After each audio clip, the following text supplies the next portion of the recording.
According to Myth, there is a Flash movie coming in the first part of next year. So they say. And so they say there's a possibility that the star of the movie may be in prison while the movie premieres. Whether that happens or not, I don't know. We'll have to wait and see, of course. Of course, we talked about that in Ezra's legal troubles right now.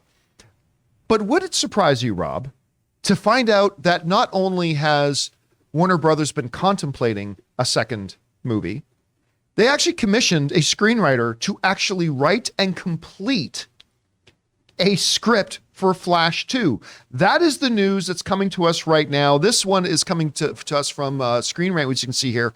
According to the reports, Warner Brothers actually commissioned, now I want to get his name right, David Leslie Johnson McGoldrick. I'm just going to call him Stinky. So David Leslie Johnson McGoldrick, and Stinky's easier to remember. Who walks around with 4 names? Anyway. McGoldrick's kind of cool, though. McGoldrick, I would just go by that. Then he could like be a Bond villain. Yeah. That's a great Bond villain last name. It's kind of a cross between Austin Powers and Bond. Yes. McGoldrick. I like it. So he has written scripts for things like for Aquaman. He wrote the script for Aquaman 2. He wrote a whole bunch of episodes for The Walking Dead. He wrote the script for Conjuring 2, which I think is my favorite of the Conjuring movies. So he's got some pedigree. Legit. Here. And working in the realm of comic book movies, he wrote the first Aquaman, which I know you had a hell of a lot of fun with. I did. I enjoyed it as well. So apparently they've gone ahead and signed him up, and he has written and has completed a script for Flash 2. Now, Maybe they wanted to get it done fast. I see what you did there. So they decided to go ahead and do this. Now, what's interesting here is that the article goes on to say that obviously they're going to wait to see how the first movie performs. So, I mean, that's a no-brainer, yes. But what I like about this, Rob, a lot, is that if the movie ends up being successful, because from all reports that we're hearing, the dude made a really good movie. Yeah. Like he made, all reports are that the movie's actually quite good. Like Ezra Miller drama aside, the director made a very good movie. That's the reports. What I really like about this is that if the movie does well, they're ready to go. Like, it's not that point where it's like, oh, this one did really well. Okay, well, let's commission a script getting written. Let's take 5, 6, 7 months to see how a new script comes together. And if it gets, they got it ready to go. And I like that they'd be able to then move fairly quickly on another one if they did. So, Rob, a couple questions for you. Uh-oh. One, does it surprise you to hear that they've already had a script written for Flash 2?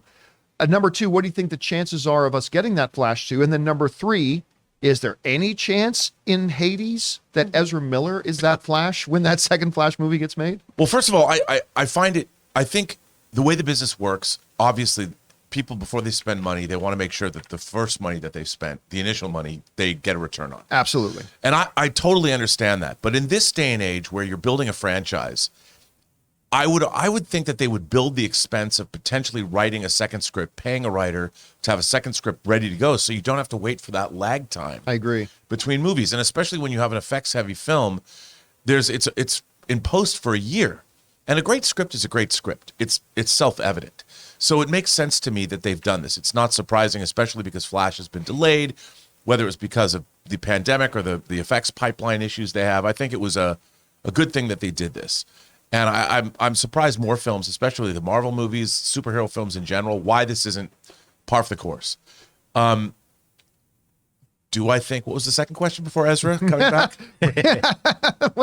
I don't know. It's almost the same thing. Well, I mean, look, I think it's a good practice, good business practice. It makes sense. Will Ezra Miller come back? I mean, like you say, winning cures everything. And it depends how big of a win it is. Like, if The Flash were to make $1 billion, it would be very difficult to say, let's change that formula. I mean, $1 billion is $1 billion. He'd have to be innocent and not in prison. Well, I mean, yeah, that's the thing. I think there's a little bit. And why are you petitioning for Ezra Miller's release? Well, Your Honor, the movie made $1 billion. And look, because it made $1 billion, that makes it easier to recast too, because people will go say, "Hey, it's Flashpoint." Who knows? He can change it to Grant Gustin. I don't know, but I do think that it's going to, whether Ezra Miller comes back, whether Ezra Miller has a career moving forward, he has to be exonerated. He has to apologize more. He has to show us that he's done the work. And even then, do they want him to come back? Because, you know, people who have problems, there's recidivism. It happens again. So I think the chances are slim. All right. Well, as far as I'm doing this again, this is a great move. Chances that Ezra Miller comes back. I'm going to go back to the Bard and quote the great scribe Vincent McMahon when he said, He's the Bard, huh? no chance in hell. This movie could make $3 billion at the box office. Here's an easy fix. You know what you do? You say he aged and you hire Justin Long. Justin Long is our new Flash. Justin Long, listen, I think Justin Long should be an A-list major actor He's in in the the midst world. of a long assance. There is a long assance happening. I've been calling him to be the next big actor for whatever he hasn't really worked out, but I love Justin Long. Anyway, back to this. $3 billion at the box office. Doesn't matter. $4 billion at the box office. Does not You're probably matter. right. They are not going to go back to Ezra Long. Ezra Long. I just created Ezra Long. I ship it.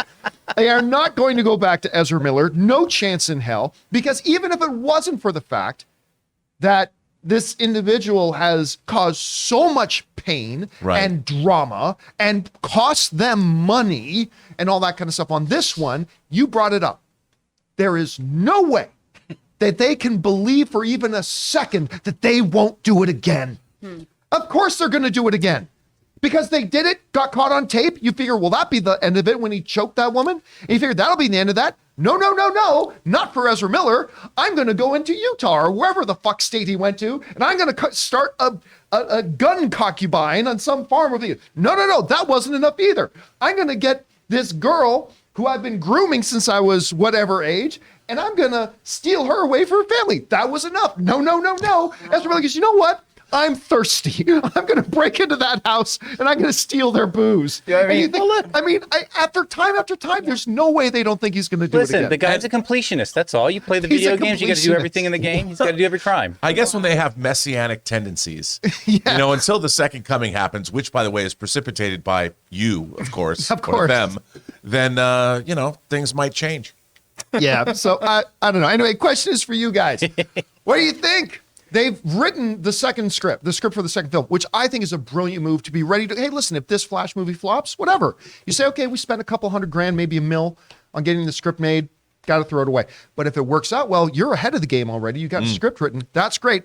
But there's no chance Ezra Miller comes back. Anyway, whatever you guys think, jump down to the comment section below and let us know your thoughts. Hey guys, we want to take a second to thank the sponsor of this video, MasterClass. You guys know we have been sponsored by MasterClass and we love them here at the John Campea Show for giving us in-depth information on a wide variety of topics from the world's best experts. With MasterClass, you can learn from the world's best minds anytime, anywhere, and at your own pace. You can learn the art of filmmaking from James Cameron, improve your cooking skills from Gordon Ramsay, or learn how to make compelling YouTube videos from Marquise Brownlee. With over 150 classes from a range of world-class instructors, that thing you've always wanted to do is closer than you think. I was recently watching through the independent filmmaking course by Spike Lee, and I found it fascinating that not only did he cover the broader topics like working with actors, but he also gets into finer details like working with a cinematographer and how to properly audition a DP for your project. It was fascinating. So guys, I highly recommend that you check it out. Get unlimited access to every class, and as a John Campea Show listener, you get 15% off an annual membership. Go to masterclass.com/Campea now. That's masterclass.com/Campea for 15% off Masterclass.